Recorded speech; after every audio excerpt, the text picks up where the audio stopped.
Welcome into Jungle Tales, a Pirate Baseball podcast. We appreciate everyone tuning in. On deck for ECU's a trip to Buies Creek. We've joked down through the years there are a few things that are certain in life, and that is death, taxes, and Game 4 of ECU baseball season being against the Campbell Camels. And I always look forward to this in-state matchup. And right now to preview it for the next 10 minutes or so, very excited to be joined by their second-year head coach, a guy that had spent a lot of time there prior to returning last year, and that is Chris Marx. Coach, we appreciate it today. Yes, sir. Thanks for having me. Yep. So before we dive into this season, just tell us a thing or two that you learned from last year, your first there as a head coach. Yeah, I think, coming back after spending 5 years here as the head assistant and recruiting coordinator, I'm a guy that has always done, both in my career, both the pitching and the hitting side. So I think the biggest thing coming back was trying to figure out where to prioritize my time, whether it was with the pitchers or hitters or kind of back and forth. And, that was a little bit of a challenge early. Had obviously a brand new staff for the most part. Retained the guy that was doing the hitting here, a guy that I recruited here and played for me when I was here, and the two pitching coaches that were here I had not worked with before, and so just trying to figure out, kind of how to prioritize my time and where I could bring the most value, right, and where every player felt like I had a hand in their development and all that stuff, and so obviously year two with a vast majority of the staff back. We just lost our player development guy over the winter, who took a head pitching coach job at Jacksonville State. But a vast majority of the staff is back. I think, it's just a little bit easier to figure out kind of what everybody's roles are and things like that. Let's go ahead and dive into this year's team. You had the opportunity to open the season against Cal Poly, as we were discussing off the air, a very proud program and one that was in a regional final last year up in Eugene, Oregon. What did you see from your club? You won the opener and then dropped the next two. Yeah. We have an aggressive schedule here early in the non-conference. All first 11 games are against, top 20 mid-major programs in the country, starting with Cal Poly, a team that won 43 games last year. And, they started a preseason All-American on Friday night. And, I thought our guys did a tremendous job, getting a lead early on him and really making him work and having a bunch of quality at-bats together. And, once we were able to get the lead, we were able to extend and hold on. And really, I thought we executed pretty well all weekend. There was a lot of encouraging things offensively, defensively, and especially on the mound. We gave up 5 unearned runs in the first inning of game two. Game one on Saturday, and fought all the way back and tied it up. And, just kind of they got to the back end of our bullpen a little bit. But overall, I thought there was a lot of encouraging things. It was challenging conditions to slug. We've been able to slug throughout the years and stuff like that. And, we missed too many fastballs to slug at a high enough clip. And the balls that we got, didn't go over the fence. And so, but overall, a lot of things, to look forward to throughout the season from what we saw the first weekend. Yeah, like you mentioned in your predecessor's time there that was so successful, Justin Hare, who's now the head coach at Ohio State, you could always count on the Camels swinging the bat. And then toward the tail end of his tenure, he really got some elite arms as well to go along with that, which produced some tremendous results. But this year, I noticed Jonah Oster, he had 5 hits. Joey Morton had 4, and then a very familiar name, a guy that killed the Pirates last year, both on the mound and at the plate, and that is Jet Music. So tell us about those 3 and then some other quality position players and bats you have. Yeah, so Jonah, Jonah is a fifth year guy, so he's been here the whole time and kind of has been in the system for for his entire career, and had a really good preseason and has bounced around. He was at second base for us a lot last year. Started a game at third over the weekend. But he's a guy that's got some real feel for the barrel and feel to hit and has a little bit of juice in there, and is one of the leaders on the team. Joey Morton's a guy that hit 13 home runs and was an all-conference guy for us last year that, was started a little bit slower here in the preseason, and it was good to see him. He's just kind of gotten better each and every week, and Isn't quite back to where he was at the end of the year last year, but is a good start for him this weekend and starting to drive more balls and things like that. Jet Music is an exciting player. He was a guy that was, a big piece for us early last year. As you say, we always play the Pirates the fourth game of the season.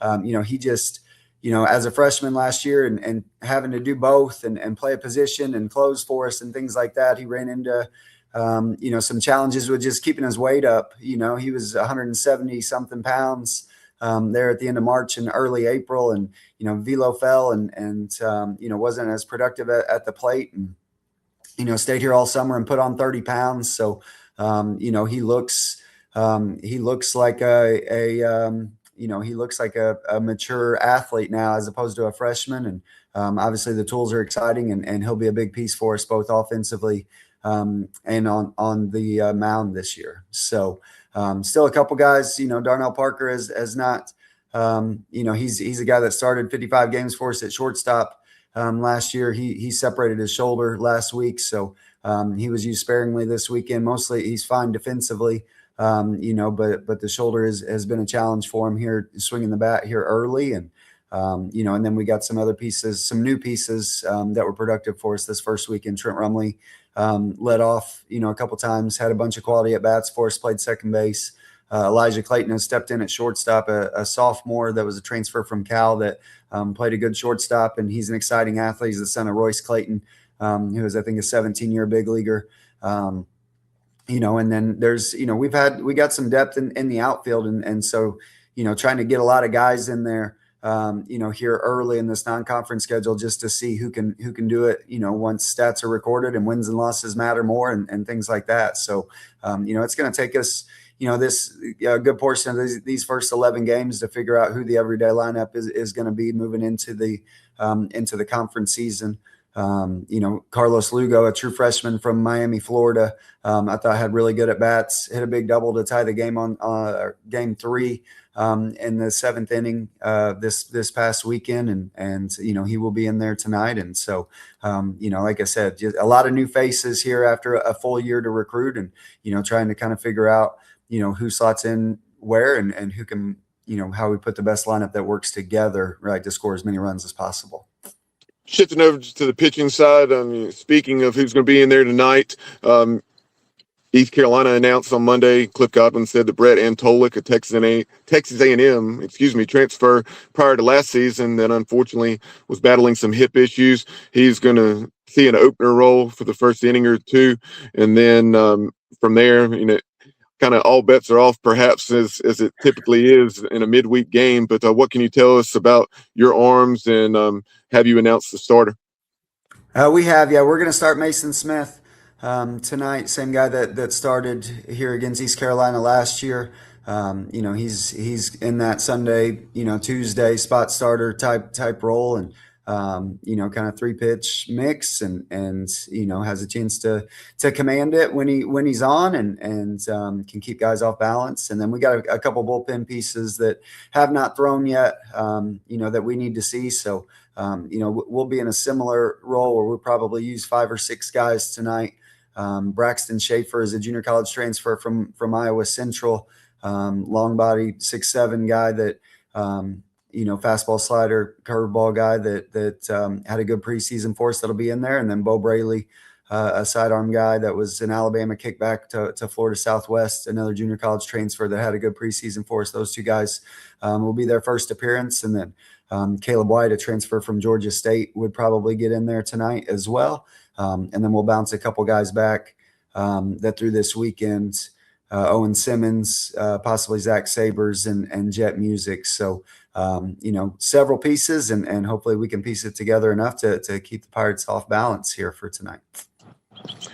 Lastly, defensively, I noticed that you committed 4 errors on opening weekend. Have no idea, of course, how those occurred.